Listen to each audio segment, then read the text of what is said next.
nuestro tema de nutrición y presta atención, alimentación para tener una buena digestión. Y para eso nos acompaña ya nuestro nutricionista Bruno Sánchez. Bienvenido a tu familia, por supuesto, Bruno. Primero, para arrancar, ¿cómo sé que tengo una buena digestión? Claro que sí. Primero, bueno, saludar a todas las personas que nos están viendo. ¿Y cómo saber que tengo una buena digestión? Yo siempre le digo a las personas, tener una buena digestión no es ir 2 o 3 veces al baño al día. ¿Qué es lo que se cree, no? ¿Qué es lo que se cree? O sea, bastan con ir una vez al día. Sin embargo, si una persona durante toda su vida ha ido, te pongo un ejemplo, pasando un día, eso es una buena digestión porque quiere decir que es su metabolismo y así se mueve en este caso, su peristaltismo o el tránsito intestinal.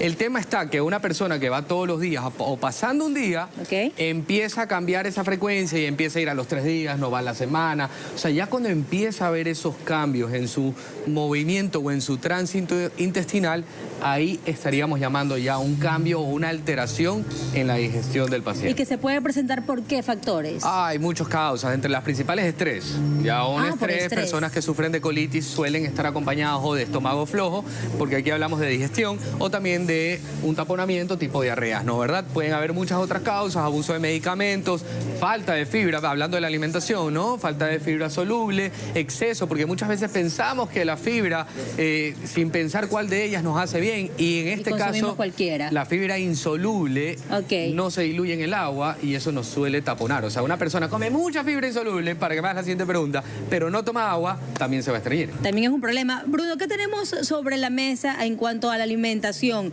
¿Cuáles son las recomendaciones para tener una buena digestión? Es decir, ¿cómo debo alimentarme? Y háblame cada uno de cada uno de estos. Correcto, no, básicamente yo siempre les digo, hay que aumentar la fibra soluble. ¿Qué son las fibras solubles? Cereales, semillas, por ejemplo, tenemos la chía, tenemos la avena, ¿no? ¿Verdad? Las ciruelas pasas que son maravillosas. También, ahí vamos a encontrar un poco más en la fibra insoluble también, vamos a encontrar, pero ahí vamos a encontrar también lo que son un poco de las frutas, los vegetales, en la insoluble. Entonces son frutas que ayudan al tránsito intestinal. No quiere decir, Dorita, que la fibra insoluble, frutas, vegetales, básicamente nos estreñen de ley, pero su abuso ante una falta de consumo de agua nos va a generar un estreñimiento. O sea, tu principal recomendación es alimentarse, pero también tomar muchísima agua. Correcto. ¿No? Por ejemplo, algo que es súper importante, porque muchas personas que nos ven en casa lo utilizan, la chía. Ya, la chía, normalmente las personas cogen, las dejan remojando un día anterior y se la consumen en la mañana. Esa fibra que era soluble en esta presentación, o sea, cuando está la semillita está soluble, la dejaste remojando y se convirtió en insoluble, viste que se genera como un gel alrededor, ahí tenemos dificultad para ir al baño. Y la gente que hace 3 cucharadas de fibra y es un problema. Y eso no está bien. Tenemos en pantalla, por favor, si lo vuelven a poner, gracias. Ahí estamos. Tips para tener una buena alimentación. Dice, consume aceite de oliva para reducir la acidez del estómago. Hablemos de la acidez, Bruno. Sí, correcto. Mira, es importante entender que el pH, o sea, la acidez de nuestro estómago tiende a ser mucho más ácido que alcalino. O sea, y viste que nos venden mucho, tomemos este tipo de productos o consumamos o busquemos la alcalinidad del estómago.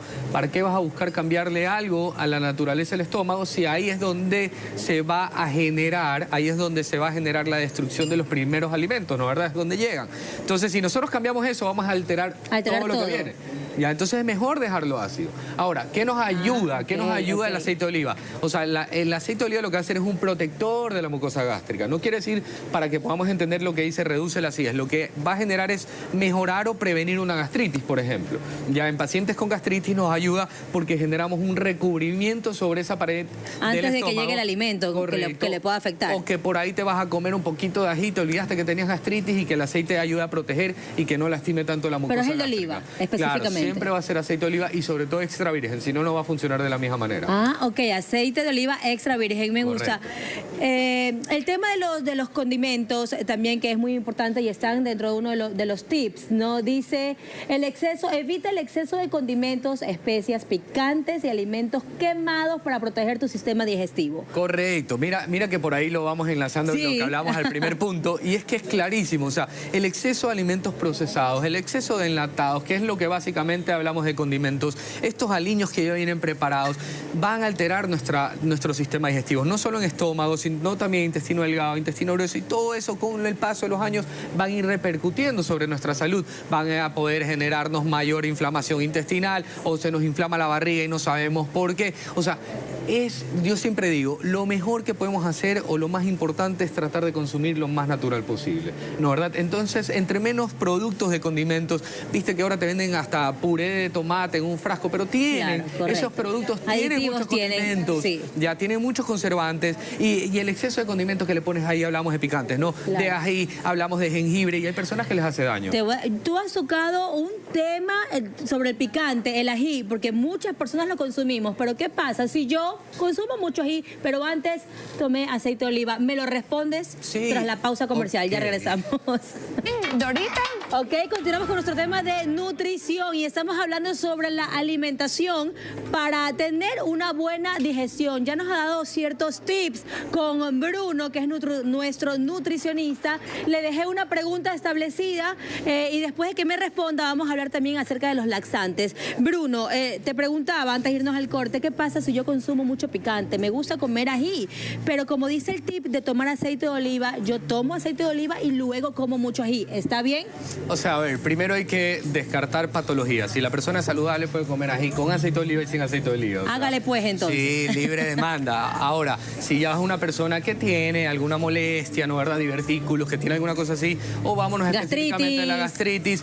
No, yo siempre les voy a decir, cuando hay un problema de base, no es bueno consumir lo que nos prohíben, o sea, lo que nos piden evitar, el café, el ají, por el momento, hasta que haya una solución. Y peor si es ulcerativa, ¿no, verdad? Porque no quiero que me malinterpreten. Pero como te decía hace un momento, el tomar un poco de aceite de oliva, o sea, una cucharada de aceite de oliva en la ensalada, o como sea presentarlo, te va a ayudar a cubrir un poco la mucosa. Pero si hay una lesión, sí te va a molestar. O sea, no es que hay el aceite de oliva milagroso. No funciona así. ¿Cómo funcionan los laxantes? Aquí está. Mira, lo importante y lo que hay que entender de los laxantes, como te decía, hay personas que van pasando un día al baño, entonces van al nutricionista, mencionan esto y dicen, yo he empezado a tomar laxantes porque voy pasando un día, y no sabían que esa era su normalidad. Entonces empiezan a tomar laxantes y el problema, Dorita, es que crean una dependencia al producto. El tema está que creas una dependencia, entonces después ya no vas al baño ni pasando un día, solo vas cuando tomas el laxante. Y eso a la larga va destruyendo todas tus vellosidades, la pared intestinal, y va haciendo otro tipo de problemas o molestias en el aparato digestivo. ¿Qué hacemos frente a los empachos o tener muchos gases? Y te voy a dar un ejemplo, Bruno. De repente yo soy en un lugar público, estoy con mucha gente alrededor, y yo decido pues no soltar gases y voy a acumular. Por supuesto, por respeto, etcétera, cada quien tiene su propio criterio respecto a eso, pero ok, yo me aguanto y se van acumulando, eso al final repercute, me hace daño para la salud. A ver, no es que te va a hacer daño de manera inmediata, pero es lo mismo que cuando uno tiene ganas de orinar y no va al baño, sobre todo las mujeres puede generar una infección de vías urinarias. Por supuesto. El mismo tema de soportarse esos gases puede generar una distensión, puede generar eructos, puede generar malestar, puede generar una especie de reflujo, porque empiezas como que a querer eructar todo ese gas o ese aire que está adentro, ¿no, verdad?